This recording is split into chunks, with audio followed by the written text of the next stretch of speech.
Thank you, Dr. Hatem, and thank you for inviting me to be part of this course, and it's an honor to be here. So I'm going to talk today about Brown syndrome. أنا اللي هحرك؟ Okay, متشكر. Okay. ما بيتحركش طيب. Okay. لا.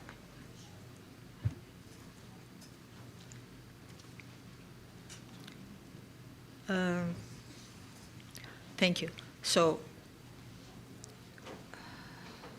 Thank you.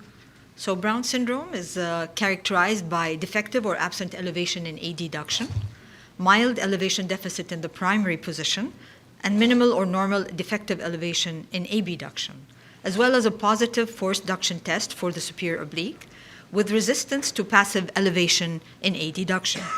The patient may be either orthotropic or hypotropic. Additional features include V or Y pattern, a downshoot in A deduction. As I said, the patient can be either orthotropic or hypotropic in primary position, and an abnormal head posture. And this is a case of typical Brown syndrome. The patient is orthotropic in primary position, but the right eye shows defective elevation in A deduction, -4 defective elevation. It improves when the patient looks straight up, and it's almost normal in abduction. So there are several etiologies for Brown syndrome. It could be either caused by a short or inelastic superior oblique tendon, a thick posterior tendon, congenital bands in the area of the trochlea superior oblique tendon complex that restrict the superior oblique tendon, a nasal insertion of the superior oblique, or anomalous innervation. So how can I tell the difference between the various etiologies, and is it important that I know the difference? Yes. Number one, you can tell the difference by the forced duction test.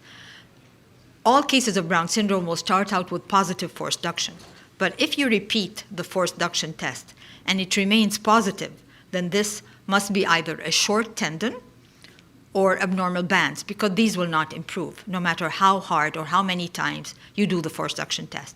But if you repeat the forced duction test and it reverses to negative, then this must be a thick tendon. And this thick tendon, forcibly, by your forced duction test and by repeating it, has passed through the trochlea and is now anterior to the trochlea. And this is why it reversed. And do I need to know the difference? The answer again is yes, because if it is short, you can lengthen it. And if it is thick, then you can trim it or sharpen it, which is an entirely different procedure. So this is the type of forced duction test that you can get. So this is retropulsion of the globe.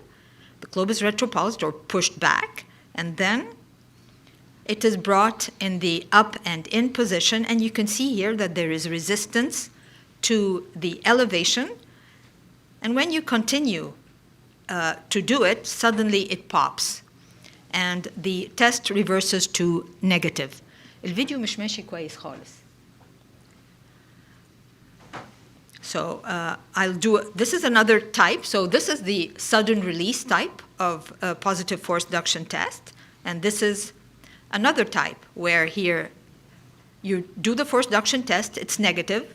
And as you repeat it and continue to do it, it gradually becomes, it's positive. And as you repeat it, it gradually becomes negative. And this is a slow release.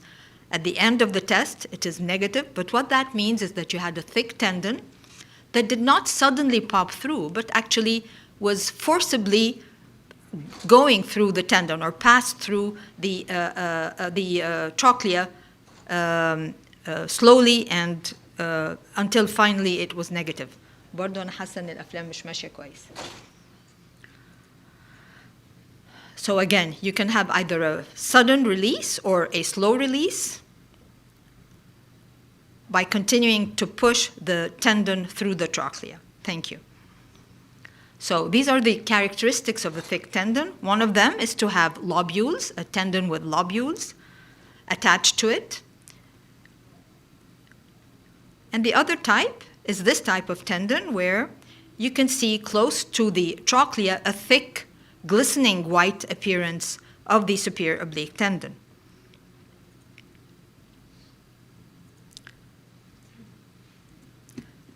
So this is a case of Brown syndrome. The patient in primary position had left hypotropia, 20 prism diopters.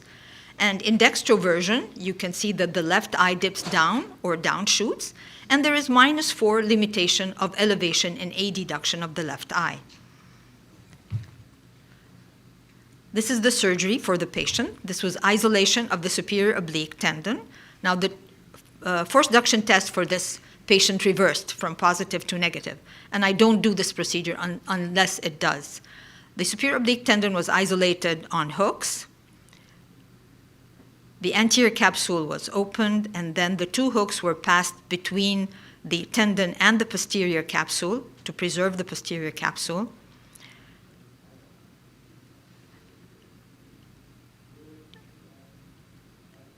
And then the thick part of the tendon, which was close to the trochlea and had several lobules, was trimmed. And the trimming continued very slowly and always trying to get as much as possible of the thickened part and as close as possible to the trochlea. And I usually remove between a half or 1/3 and a half of the tendon. And then the tendon was released. After trimming was finished, the tendon was released from the hook. Force duction was repeated. It is negative. And at the end of surgery, I inject triamcinolone at the region of the superior oblique. Postoperatively, hypotropia improved to 4 prism diopters in primary position, and in dextroversion there was no downshoot of the left eye, and improvement of elevation in adduction also occurred, and it was only -1. This was 6 weeks or after surgery, but then only last week the patient came in, and that's 18 months after surgery.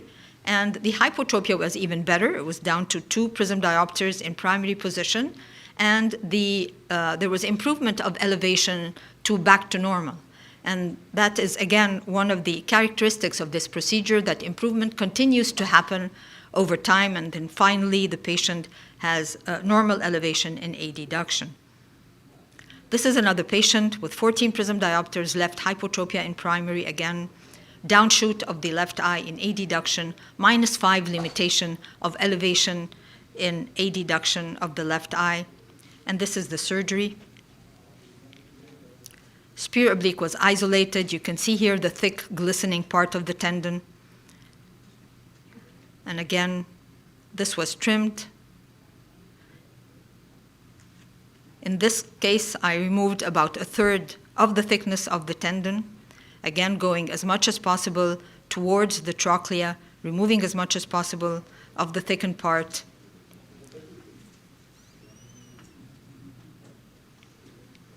And you can see here, after removal, the trimmed tendon. At the end of surgery, the tendon is released, negative force duction, and triamcinolone is again injected at the region of the trochlea. This is the postoperative appearance of the patient: orthophoria in primary position, and marked improvement of elevation in adduction of the left eye. Sometimes you could get Brown syndromes with esotropia or exotropia, and this was an exotropic patient, 30 prism diopters of exotropia, Brown syndrome in the right eye with -4 limitation of elevation in adduction. Patient underwent bilateral lateral rectus recession, 6.5 millimeters, and also sharpening of the superior oblique in the right eye. And the patient was orthotropic in primary position, and you can see complete improvement of elevation in adduction. So this is a very quick review of the literature. Marino and his coworkers reported using the sharpening procedure in 17 eyes with Brown syndrome, with improvement of defective elevation in adduction to complete resolution in 6 eyes, -1 in 9 eyes, hypotropia resolved in 13 of the 15 eyes, and anomalous head posture resolved in 11 of 13. Menendez also reported using the sharpening procedure on 24 eyes with improvement of defective elevation in adduction from -2.8 to -0.5, and the head posture and the elevation in adduction improved from day 1 after surgery. In a nutshell, can I have this just last slide?